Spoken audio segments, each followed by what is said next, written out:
Ayan guys, nililinis natin tapos lalagyan natin ng lime sulfur para tumibay pa yung deadwood niya. Para tumagal ka.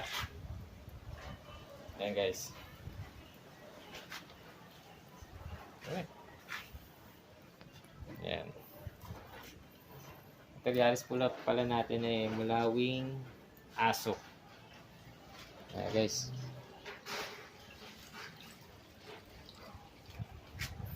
Linisin muna natin. Mamaya lalagyan ko po ng lime sulfur.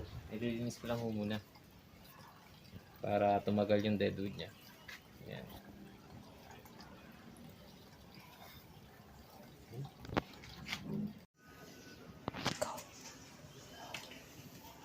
Ayan guys, tinatanggal ko yung malalambot. Tapos yung mga balat natuyo.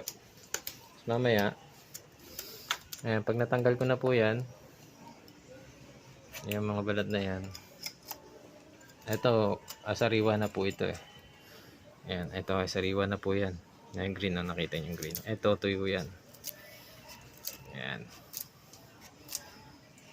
Ayan. Basta matanggal ko po yan, lalagyan ko po ng lime sulfur para hindi siya kagad mabulok. Mapabagal natin yung pagbulok ng kahoy.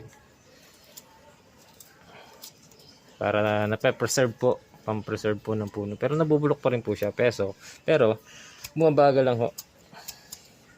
So, bago natin pahiran, linisin muna natin, tanggalin muna natin mga malalambot na to. Saka natin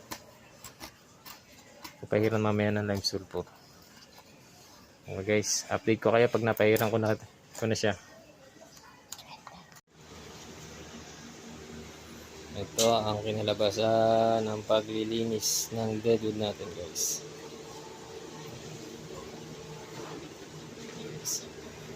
Ayan.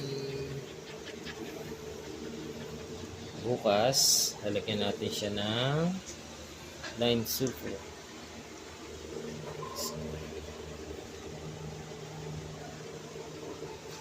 Natin yung mga malalambot.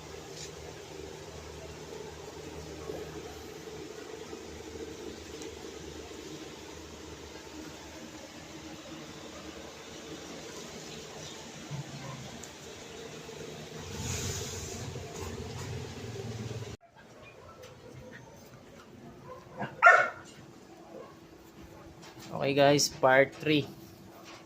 Paglalagay ng lime sulfur.